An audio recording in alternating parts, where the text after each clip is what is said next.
atas air bersama dengan aku. Saudara, tapi kemudian ketika Petrus mulai jalan, di tengah-tengah dia hampir mendekati Yesus. Alkitab berkata dia merasakan ketakutan, dia merasakan badai di telapak kakinya. Saudara, seketika itu juga Petrus menjadi tenggelam. Saudara, dalam kehidupan perjalanan iman kita tidak pernah mengerti apa yang akan terjadi. Saudara, dalam perjalanan iman kita tidak mengerti apakah mungkin ada ketakutan, ada kekhawatiran. Saudara, ketika saya alami itu dengan Tuhan, saya alami di tenda lawatan, saudara. Mungkin bapak ibu yang tidak mengerti, kayak saya buat yang namanya tenda lawatan. Saudara, pertama kali kita buat di Semarang, sejujurnya itu hal yang cukup menakutkan bagi iman saya. Ketika kemarin juga Tuhan buat lagi, Tuhan buat di Solo. Saudara, itu sekali lagi itu sesuatu yang menakutkan buat iman saya. Saudara perlu mengerti, di Semarang tenda lawatan yang kami buat itu benar-benar bentuk tenda. Dan itu bukan sewa, itu buat. Yang buat ikut ke Israel. Ada tante saya dan om saya. Mereka yang buat tenda itu dari nol. Saudara, dan sejujurnya ketika di Semarang terjadi H-1 sebelum kebaktian, saudara bisa bayangin tiba-tiba satu Semarang penuh dengan badai. Satu Semarang badai. Saudara, itu angin ribut di mana-mana dan itu sampai ke tempat kita. Saudara, dan itu saya lihat dengan mata saya sendiri, itu angin masuk dari samping, itu buat puting beliung. Itu benar-benar anginnya buat puting beliung. Dan itu nembak ke atas, boom. Begitu boom, itu kain tenda saya kebuka. Saudara, bayangin yang saya lihat hari itu, semua tukang lari keluar dari tenda. Buat saya, loh kamu yang bikin kok kamu yang kabur. Jadi saya bisa bayangin ketakutan saya dan keresahan saya. Dan saya berkata, Tuhan, ini kalau sampai ada apa-apa gimana? 2.500 manusia akan ada di bawahnya. Tapi sekali lagi itu adalah perjalanan iman saya dengan Tuhan. Ketika saya berkata, Tuhan pakai aku, dan Tuhan berkata, datanglah. Kemudian Tuhan taruh visi, yaitu tenda lawatan. Sekali lagi saya berkata, Tuhan, saya mau sepakat dengan Engkau. Itu apa? Iman saya. Saya berkata, Tuhan, saya sepakat dengan Engkau. Mari kita buat tenda lawatan. Dan hari itu Tuhan berkata, datanglah. Dan di tengah-tengah saya berjalan di atas air, di tengah-tengah saya berjalan di atas kemustahilan, ketakutan itu masuk. Tapi hari itu saya mengucap syukur ketika Petrus tenggelam, Petrus tidak tinggal diam. Apa yang Petrus lakukan? Dia teriak, dia meminta tolong akan Yesus.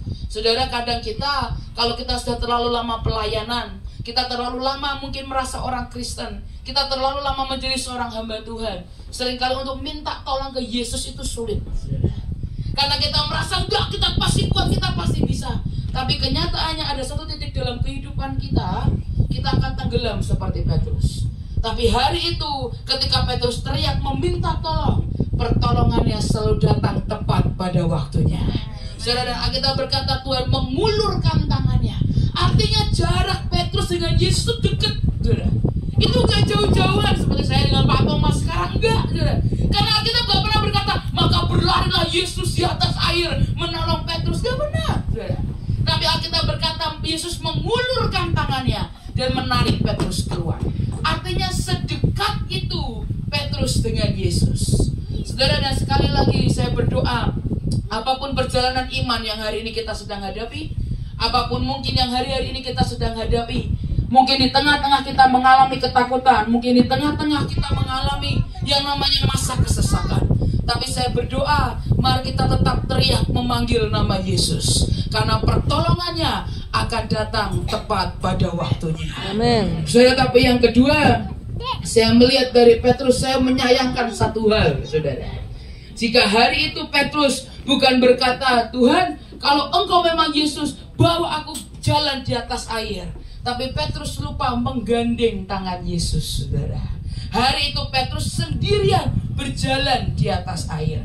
Jika hari itu Petrus berkata, Tuhan, mari pegang tanganku dan buat kita berjalan di atas air, saya percaya ini akan menjadi sejarah manusia yang paling luar biasa. Ada selain Yesus yang berjalan di atas air, yang bernama siapa? Petrus, saudara. Kenapa saya tahu jika Petrus memegang tangan Yesus akan menjadi berbeda? Kalau saudara perhatikan, ketika Yesus mengangkat Petrus keluar, tidak pernah ada kata-kata, maka buru-burulah kapal menyelamatkan Petrus. Tidak pernah ada. Atau maka dengan cepat ada orang dengan speedboat, dengan jet ski menjemput Petrus. Tidak ada, saudara. Tapi yang ada, kita berkata mereka kembali bersama-sama ke atas perahu. Artinya apa? Mereka jalan di atas air. Saudara, hari ini saya berdoa, dengan kekuatan kita tidak akan pernah mampu. Tapi jika Tuhan yang menyertai kita, jika Tuhan yang memegang tangan kita, maka kita akan melewati semua kemustahilan, akan menjadi kenyataan di tengah-tengah kita. Dan mungkin saudara berkata, saya udah pernah coba sendirian, saya udah jatuh. Tapi hari ini dia mau berkata, Yesus mau berkata, this time walk with me. Kali ini mari jalan dengan aku. Jangan jalan sendirian, tapi hari ini jalan lagi dengan aku. Kita berkata walk and work with me. Jalan dan kerja dengan aku. Kenapa? Dia berkata watch how I do it. Lihat bagaimana aku yang akan mengerjakan. Kita akan melihat bagaimana Tuhan yang akan merekayasa. Kita akan melihat bagaimana Tuhan akan menyertai. Kita akan melihat bagaimana Tuhan memberi kekuatan. Dan suddenly kita akan sampai pada tujuan kita. Hari ini sekali lagi saya berdoa, mari pegang tangan Yesus. Mari pegang tangan Yesus. Jangan hanya berdiam diri di kapal, tapi jalan dan kerja dengan Yesus. Jangan khawatir jika kau melewati berjalan di atas air, karena Yesus yang kita sembah adalah pembuat mujizat yang luar biasa. Yesus yang kita sembah akan membuat semua yang tidak mungkin akan menjadi mungkin. Boleh hari ini sebelum nanti kita lanjutkan dengan penyembahan, kita mau nyanyikan sama-sama. Lagu ini sudah lagu lama sekali, tapi saya berdoa biar ini menjadi doa buat setiap kita.